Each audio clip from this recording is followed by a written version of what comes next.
health issues. And Donna, I'm going to borrow the beard wax before we leave. You're like, Okay, here to class things up. All right, so my favorite holiday, I don't know about you guys, but my favorite holiday is Thanksgiving. It's like the one non-sectarian holiday. Every year I make my entire family come over and I force them to tell me what they're grateful and thankful for. They don't always look thrilled, but I don't care. Deaf ears, just tell me. I need to know. And I also try to not pay attention to the fact that it's a holiday of raping and pillaging. I just ignore that part. I just like it. I like the food. I like the celebration. Okay, so this past year, the Tuesday right before Thanksgiving, I was feeling really crappy. I had been sick with a stomach ache and a headache and a fever for a few days, but honestly, I had been feeling kind of crappy for like 20 years. It's true. Because I have lupus, which isn't really a big deal. It's like, Dr. House always used to say, oh, you must have lupus. So it's one of those chronic things, and if you have an autoimmune disease, it's like, okay, it's fine, I'll put it away this week, something next week. It's like, you deal with it. A wheel will fall off, you'll put the wheel back on. It's not that big a deal, especially since I have a full life and a bunch of kids, and I have responsibilities. You can't get bogged down by something like a little disease like lupus. It's not that big a deal. But this was bad. I was feeling really crappy, and my back was hurting, and this particular day, it was like, ugh. So I get up that morning, I go into the bathroom, and I look at myself, and my skin, it's not yellow, but it's kind of khaki. It's like one of those Crayola colors that nobody plays with, you know the one. And my eyes are really muddy. I look like a different person, like sad Sandy, not the usual village idiot. And I know there's something wrong, so I sit on the toilet, and when I sit on the toilet, and I'm wearing my sweatpants, and I pull them down to go to the bathroom, and all of a sudden, I start passing out. And I'm really out of it. I don't know what's going on, but I have the presence of mind and the ego and the self-consciousness to know that I am not going out like Elvis Presley. No. I'm not going to be discovered by my doorman with my sweatpants around my ankles. It's not going to happen. I don't want to be like Mama Cass, where they're going to claim it was a ham and cheese sandwich. It's not going to happen. So I somehow, and it's probably from being a parent for so many years, I know what you're supposed to do. I put my head between my knees. I keep breathing in, out, in, out. Okay. I kind of regain my strength. I sit there for a few more minutes, and I do the responsible thing that any adult is supposed to do when you're really sick and you're running a fever and you have a horrible stomach ache. You Google it, right? I mean, makes sense. You take the bull by the horns. So I'm sitting there, and I'm Googling all of my symptoms: backache, shoulder pain. I look a little khaki. And it comes up, there are two diseases that I probably have. One is gallstones, and the other is diverticulitis. Now, I don't know what really either one of them are, but they sound like something that some mad king in the 18th century would have from like eating a lot of mutton or something, running around with white tights and yelling for, So I'm impressed. I think it's like a rich person's disease. It sounds, but I know it's got to be taken care of. And Thanksgiving is in 2 days, so I'm thinking, I gotta see my doctor. He'll prescribe antibiotics or something. He'll work this stuff out. So I call my doctor, and he says, great, come in. Now, I might add that I live in White Plains, which is in Westchester, New York, and my doctor is on the Upper East Side of Manhattan, because I'm that asshole who thinks that doctors are only qualified if they live within a 10 square block radius from like East 61st Street to East 79th Street. So all of my doctors, all with names like Bernstein, they're all on like a 10 block. Now I just passed out, and I'm not in great shape, but I'm way too cheap to call a cab. Oh no. So I drive myself all the way to the city. I'm so sick. I'm listening to my favorite murder, one of my favorite podcasts or something, and I drive myself in, and I'm really out of it. I park in a very expensive lot, and I'm already thinking, okay, I'll see him right away. He'll give me a prescription. I'll be out before the 2 hours limit, before you have to pay for the 24 hours, and it's already working it out. So I go in, I tell Dr. Bernstein, and he agrees. He's a genius. He says, yes, I think you're right. That sounds right. So he says, you're going to go over to Lenox Hill Hospital. You go to the emergency room, and I'm going to call Dr. Greenberg, another Jew, I don't know him. He says, I'm calling Dr. Greenberg, and I'm going to tell him to meet you there. Got it. So I'm deciding, do I leave the car in the lot? It's going to go over 2 hours. Maybe, maybe not. I'll leave the car in the lot. So I run the 8 blocks to Lenox Hill Hospital, and I'm toxic. I mean, I am always kind of toxic. I mean, you guys, some of you know me, right? But I'm really, like, toxic. So I go over there, I get to the emergency room, and there's a security guard right at the front door. And she looks like she hates her job. Of course she hates her job. Why would she like her job? And I say, hi, I'm here to see Dr. Greenberg. And she looks at me with that death stare, the one that you know she wants to roll her eyes so hard, but she's been told before that you will be fired if you do that again. So she doesn't do what she should do, which is like, oh, come on. And she just looks at me and she says, go there. You know, she's holding on tight. So I go in there, and there's nobody in this little area, this little reception area, and they even have a sign like a car wash. It says, we guarantee a 5-minute wait. I'm like, this is a fancy hospital. So I go to the triage nurse, I tell her my story, I tell her, Dr. Greenberg's expecting me. She's like, I don't know what the fuck this is. She puts on the arm bracelet, she makes sure I have the good insurance. I have the good insurance. She puts on the bracelet, she says, okay, go into that room. That's the emergency room, which is now like a MASH unit. I mean, there are hundreds of people, and they're moaning and crying, and it's very dramatic. And I'm just there to see Dr. Greenberg. I don't know what all the fuss is about. So they just say, go, take a seat, just take a seat. And they already have my number. I could tell they hate me. Just fine. I get it. They should hate me. So I get a seat, and I'm sitting in one of these plastic, all the seats are like nailed down to the floor. Like, who's gonna take a fucking, plastic chair? They're all nailed down. And I sit down, when you sit down in one of those, everybody else is like moving around. To my right is a guy, he's like 400 pounds. And it's very disconcerting. He's obviously in a lot of pain because he's kind of mewing like a little pussycat. It's so sad. And then on the left is this baby with his mom, and he's got like the green snot happening thing. So I'm now having an anxiety attack, and I'm in the middle, and I'm thinking, okay, just take deep cleansing breaths, but there's nothing cleansing in my general area. I don't know what to do, so I'm just sitting there because I'm such a little princess, and I'm thinking, this is not the way it was supposed to go down. I'm just supposed to get a medication, and I'm supposed to go home on Thanksgiving at 2 days. So about 20 minutes pass, and I very politely say to one of the nurses, excuse me, but I'm here for Dr. Greenberg. Now, I know, I've been around this game before. You gotta be really nice. Or they're like, I'm gonna spit in your cheeseburger. I mean, you gotta be really nice, right?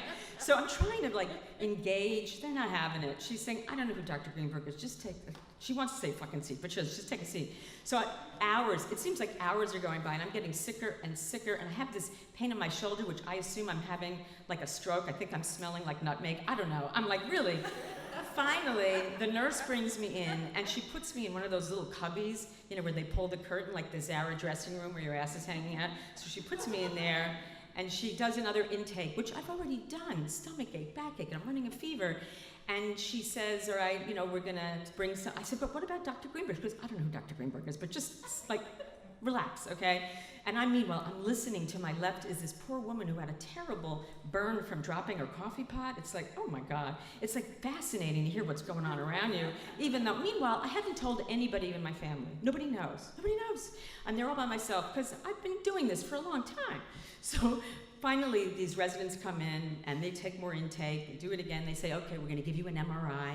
You got to drink this. It looks like Gatorade, but it's like gasoline, and it's in a tanker. And I'm such a bitch. I say, well, can I have it on ice? And they're like, whatever, just drink the goddamn thing. So I drink it, and I'm like, and meanwhile, they have my numbers, so they're now sedating me. I know they are. They're claiming they're not, but they're sedating me. They want me to stop asking for Dr. Greenberg. So they send me in, and I get an MRI, and then they wheel me back out, and I'm kind of woozy, and then all of a sudden, who do you think comes to my room? I'm thinking he's already like Kaiser Sose. Do you guys know the usual? No, there isn't. No, a man comes in, and on his white coat it says, Dr. Greenberg. And I'm like, finally, where were you, at like a tennis match? What the hell? But then I notice underneath his name, it says surgery. And I'm like, oh shit. Now I don't want to know Dr. Greenberg. And he explains to me, you have diverticulitis. I can't believe Google and me, we're like a match. He said, but that's not the bad part. The bad part is you have a large tear in your large intestines, and the contents of your intestines have already left the building, meaning that I was septic, toxic, I know, you're toxic, and we need to do surgery right this minute, like right now. And I'm like, no. I said, nobody's here. He goes, doesn't matter, you gotta do it right now or you're gonna die. You have to have surgery. I said, okay. So meanwhile, they send in a security guard because I don't have any family or anybody there to take my stuff. I've got a coat and jewelry and a handbag. And I had this image like, do you guys know Where's Papa when Ruth Gordon walks around with her handbag? I'm thinking, can't I just go into surgery with a handbag on my arm? Can't I just put it next? No. So the security guard comes in and he has to catalog everything in my bag. And Robin, I don't know where you are, but he obviously also loves Marie Kondo because the security guard is going through my things and he actually says, why do you have an expired Lord & Taylor gift card? I'm supposed to go in for surgery and he's like, critiquing like my skills at holding a wallet together. It's like, what? Anyway, so finally, oh my God, and I'm already panicked because nobody's there. They wheel me up to what they call the theater. Poof, theater my ass. There's no guys and dolls. That's what they call those surgical units. And I can see it, it's right there, and I'm lying there, and Dr. Greenberg says, okay, we're gonna go in now. And he's very crafty, because he knows the IV drip's running and I'm getting Valium. He says, we're gonna go in there, I'm gonna take a foot of your intestine. Now to me, this seems like a lot, because I'm only 5 feet tall. It's like, I don't know how. He says, but then he says in more of a quiet voice, when he thinks I'm not listening, and you're gonna have a colostomy. Oh yeah. Now, I all of a sudden, I'm like one of those, in those horror movies when a dead person sits up. And I say, no. I mean, I've been making the shoes and bag joke for years, No, I'm the most anal retentive person. I am not wearing a shit bag, no. He said, yes. He says, I don't want you to die. You're gonna have it. And then, of course, I fall back down because I'm so stoned. And the next thing I know, he's opening the door, and it's like Dexter's Playground. They have chainsaws and hacksaws, and I don't know what the hell's going on there. Things that are buzzing and moving, and it's freezing. It's an ice box, and I go in there, and then I'm out, and I'm done. And I am woken up in the recovery area, and I'm completely bandaged up, and I'm so stoned on Dilaudid, I don't know what's happening. And then they put me in intensive care, which I swear to God, this room, it was like the Wendy's takeout window. So it's just me and a big window where you think people are gonna place an order for a double cheeseburger. And that's where they left me. And it was like Thanksgiving was coming and I was still so stoned, I wasn't really getting this yet. So I made my son, who finally got there, go and buy Thanksgiving decorations and decorate my whole room, this intensive care room with stupid pilgrims with the hats and the buckle shoes and maple leaves and shit. And I don't know what I was doing, but I made them go pick up the Whole Foods dinner that I had ordered. And I said I wasn't eating and I was having clear fluids. I couldn't have anything. So this is how we celebrated this Thanksgiving. And then finally, on the fourth day, they needed to teach me about the elephant in the room. And so they show it to me, and it's called a stoma. I don't know if any of you guys know this, where they literally, I don't know where they pull it from, but they pull it up, and they pull it out of your stomach, and then they attach it. It looks like a red panic button, like Russia, watch out kind of button. And that's what does all the work. And this is closed for business, and this is it. And I was so freaked out. This was the scariest thing, and they explained to me how it worked, and they attached the Bissell vacuum cleaner bag to it, and I was gonna learn how to use it. And the crazy thing is, this is how it works. If you guys don't know, I'm just gonna tell you, because you haven't eaten in a little while, right? So, let's say you have a meatloaf hero or something, right? And you're loving it. It's great, it's fine. And then all of a sudden, it sends a signal to the button, and your stoma goes like this. Hello, how'd you like your meal? And then it goes into the bag. Just like that, you don't feel anything. You feel like you're getting heavier. And it's so freaky. I felt like some kind of centaur. It's like I was the half my body, the bottom. And I was so freaked out. And I kept thinking, my mom used to always say, you do everything ass backwards. And I wish she were alive so I could say, guess what, babe? I am doing everything backwards. It was horrifying. So I'm in the hospital for a week. It's terribly painful, but I'm so stoned I don't even know. And I'm so depressed.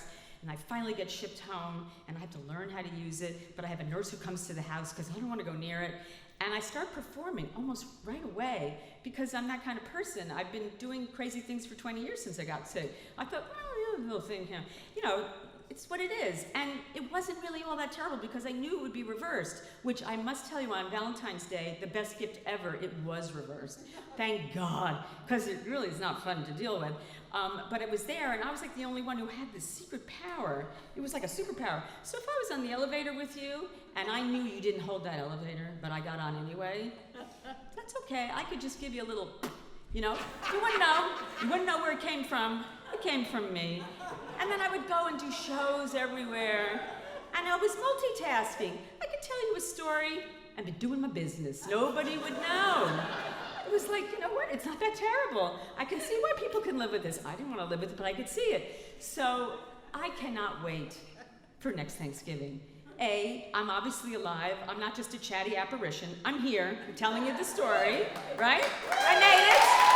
Yay! I made it. And this time, when my family sits down at that Thanksgiving table, I won't have to coax them because I know every single one in my family, including me, has something to really be thankful for. Thank you, and thank you all for being here tonight. Thank you.